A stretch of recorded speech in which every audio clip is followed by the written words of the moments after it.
Hello students, the next experiment is the thickness of thin film. Okay, then what is the aim of this experiment? To determine the thickness of thin film using the interference in wedge shaped thin film. See, what is the aim? To determine the thickness of thin film using the interference in wedge shaped thin film. Then what are the requirements for this experiment? Traveling microscope, sodium lamp, optically plane glass plates, microscope, slides, piece of thin film. See, the traveling microscope, sodium source, optically plane glass plates, microscope, slides, then the piece of thin film, or here we use also a thin paper. Okay. Then what is the experimental arrangement? In diagram there is a experimental arrangement is given. Okay, see, there is a sodium lamp and the light source. This is the source of light, sodium lamp, and the light comes from the sodium lamp is passes through this lens and it falls on this glass plate. Okay, the glass plate is held inclined at the 45-degree horizontally, and when the light falls on this glass plate, then the reflection will be takes place and it falls downwards towards the slide, and this is the thin sheet is inserted in the wedge shaped slides. Okay, and the reflection and refraction phenomena takes place and we will get the interference fringes or the interference pattern. Okay, when we see through the telescope we can get the interference pattern having a dark and bright fringes like this. We get the dark and bright fringes, number of lines having a dark and bright fringes. Okay, this is the experimental arrangement. बघा इथं काय होतंय, sodium लॅम्पमधून जे light येणार आहे ती ह्या लेन्समधून pass होते आणि ते काय होणार तिथं फोकस होते, कशावरती पडते ते मग ग्लास प्लेट. इथं ग्लास प्लेट ही 45 अँगलला हॉरिझॉन्टली फिक्स केलेली असते. जेव्हा सोडियम लॅम्पचा लाईट लेन्समधून फोकस होऊन ग्लास प्लेटवरती पडतोय तेव्हा तिथं रिफ्लेक्शन होतंय आणि त्या रिफ्लेक्शनमुळे काय होतं, रेज काय होतात ह्या थिन वेज शेप्ड एअर फिल्मवरती पडतात. आणि थिन एअर फिल्ममध्ये काय, थिन वेज एअर फिल्म म्हणजे काय ते आपण नेक्स्ट स्लाईडमध्ये बघूया. जेव्हा त्या थिन वेज एअर फिल्मवरती लाईट पडतात तेव्हा तिथं इंटरफरन्स फ्रिंजेस फॉर्म होतात due to the reflection and refraction of light waves. Okay, आणि त्याच्यामुळे आपल्याला number of dark and bright fringes lines दिसतात. ठीक आहे, ही आहे तुमची एक्सपेरिमेंटल अरेंजमेंट आणि त्याच डार्क अँड ब्राईट फ्रिंजेसचं आपल्याला रीडिंग घ्यायचं आहे. आता इथं ह्या फ्रिंजेस दाखवलेल्या आहेत बघा, फ्रिंज पॅटर्न कसा असतो, डार्क अँड ब्राईट फ्रिंजेस. आणि इथं तुम्हाला वेज शेप्ड फिल्म काय असते ते दाखवलेलं आहे.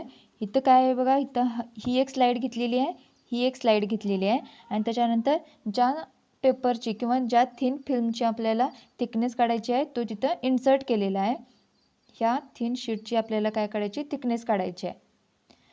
तो फिल्म काय केलेला तिथं इन्सर्ट केलेला आहे आणि त्याच्यामधून आपल्याला जेव्हा आपण मायक्रोस्कोपमधून बघणार तेव्हा आपल्याला हा इंटरफरन्स पॅटर्न दिसतो. त्या पॅटर्न्समध्ये नंबर ऑफ लाईन्स आहेत, त्या लाईन्स आपल्याला काउंट करायच्या आहेत आणि करस्पॉन्डिंग मेन स्केल रीडिंग आणि व्हर्नियर स्केल रीडिंग घ्यायचं आहे. आता त्या कशा काउंट करणार तुम्ही, फर्स्ट 5 लाईन्स काउंट करायच्या आणि काय करायचं तिथं क्रॉस वायर ॲडजस्ट करायची. समजा आपण इथून स्टार्ट केलं तर इथून काय करणार आपण 5 लाईन्स 1 2 3 4 5. आता इथं क्रॉस वायर ॲडजस्ट केली. Corresponding main scale reading vernier scale reading note down करायचं. त्याच्यानंतर परत काय करायचं 5 लाईन्स मूव्ह करायचं 1 2 3 4 5. टोटल किती लाईन्स झाल्या तुमच्या 10 लाईन्स झाल्या. मग आता इथं काय करायचं परत main scale reading vernier scale reading note down करायचं. तसंच काय करायचं 15 लाईन काउंट करायच्या, नंतर 20 काउंट करायच्या, 25. फक्त 5-5 लाईन्स ॲड करत जायच्या. 5 10 15 इथं तुमचं नेक्स्ट रीडिंग येणार. ठीक आहे, अशी तुम्हाला 5 रीडिंग घ्यायचे आहेत. 5 10 15 20 25.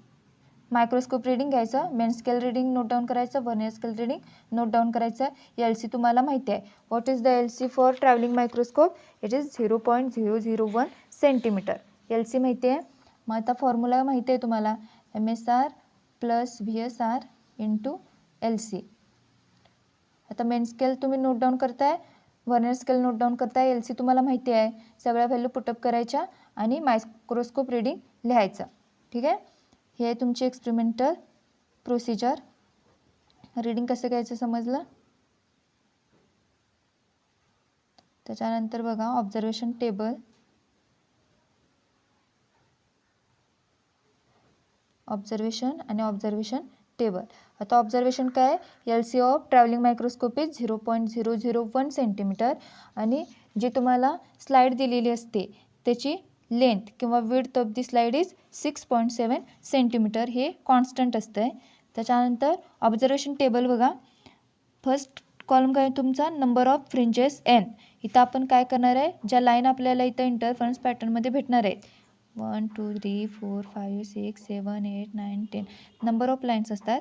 त्यातल्या फर्स्ट 5 लाईन्स काउंट करून आपण काय करणार, क्रॉस वायर ॲडजस्ट करून रीडिंग घेणार आहे MSR VSR. नंतर काय करणार, परत 5 लाईन्स ॲड करणार. टोटल लाईन्स किती झाल्या तुमच्या 10 लाईन्स झाल्या. ते रीडिंग घ्यायचं. परत 5 लाईन्स ॲड करायचा, 15 लाईन्स होणार. ते रीडिंग घ्यायचं MSR VSR. असं तुम्हाला 5 रीडिंग घ्यायचे आहेत. त्याच्यानंतर तुमचं काय असणार, नेक्स्ट कॉलम काय बघा, मायक्रोस्कोप रीडिंग.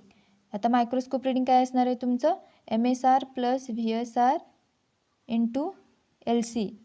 ह्या फॉर्म्युल्यामध्ये व्हॅल्यू पुट करून प्रत्येक लाईनसाठी तुम्ही काय करणार आहे, हे कॅल्क्युलेट करणार.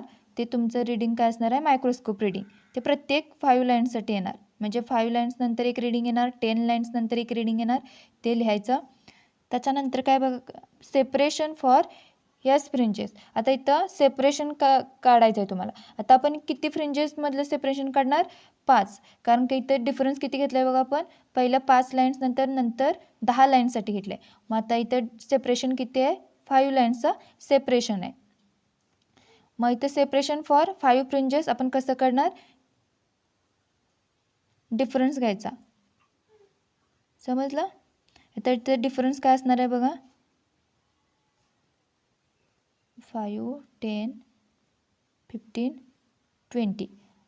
आता इथे तुमचं मायक्रोस्कोप रीडिंग असणार आहे 1.90 1.85 1.803 1.75. आता सेपरेशन काय असणार आहे तुमचं, ह्या दोन्हींचा डिफरन्स एक सेपरेशन असणार. त्याच्यानंतर बघा ह्या दोन्हींचा डिफरन्स असणार, ह्या दोन्हींचा डिफरन्स असणार. आणि काय असणार आहे 25साठी जे रीडिंग असणार आहे त्या दोन्हींचा एक डिफरन्स असणार. ठीक आहे, अशी तुम्हाला हे सेपरेशन भेटणार. त्याच्यानंतर काय करायचं, जे इथं सेपरेशन भेटतं आहे त्याचा मीन काढायचा. तो काय असणार आहे एक्स डॅश असणार आहे. आणि फ्रिंज विड्थ कशी काढणार तुम्ही, एक्स डॅश डिवायडेड बाय 5. आता आपण इथं सेपरेशन किती लाईनसाठी फ्रिंजेससाठी घेतलं आहे 5 फ्रिंजेससाठी घेतलं आहे. म्हणून आता इथं फ्रिंज विड्थ काढायचं फॉर्म्युला काय एक्स डॅश डिवायडेड बाय 5. हा आहे तुमचा ऑब्झर्वेशन टेबल. ठीक आहे. त्याच्यानंतर बघा कॅल्क्युलेशन काय आहे, फॉर्म्युला बघा, thickness T is equal to lambda L divided by 2x. आता इथं लॅम्बडा काय आहे, wavelength of given monochromatic light. म्हणजे आपण जो सोर्स यूज करणार आहे त्या सोर्सची वेवलेंथ असणार आहे, ती तुम्हाला गिवन असते. ठीक आहे. जर सोडियम सोर्स तुम्ही यूज केला असेल तर त्याची किती असणार आहे वेवलेंथ 5890 अँगस्ट्रॉम असणार आहे. ठीक आहे. एल काय आहे? Length of the slide. आता लेंथ ऑफ दी स्लाईड तुमची कॅल्क्युलेट करू शकता तुम्ही. जी स्लाईड दिलेली आहे तुम्हाला त्या स्लाईडची लेंथ किती आहे? 6.7 सेंटीमीटर आहे. ठीक आहे. आणि एक्स तुम्ही कॅल्क्युलेट केलेला आहे. X is equal to X dash divided by 5. Last column तुमचा ऑब्झर्वेशन टेबलचा तुम्ही एक्स कॅल्क्युलेट केलेला आहे. लॅम्बडा तुम्हाला गिवन आहे. लेंथ ऑफ दी स्लाईड तुम्ही कॅल्क्युलेट करू शकता. ठीक आहे. आणि एक्स तुम्ही कॅल्क्युलेट केलेला आहे ऑब्झर्वेशन टेबलमध्ये. सगळ्या व्हॅल्यू पुट करायच्या आणि थिकनेस ऑफ थिन फिल्म काढायची. ठीक आहे. आता बघा ही थिकनेस ऑफ थिन फिल्म किती आहे? इथं काढलेली आहे ती किती आहे? 0.0154 सेंटीमीटर. ठीक आहे. त्याच्यानंतर रिझल्ट लिहायचा. Thickness of thin film bye interference is 0.01544 centimetre. ठीक आहे. हा आहे तुमचा experiment thickness of thin film. ठीक आहे. थँक्यू.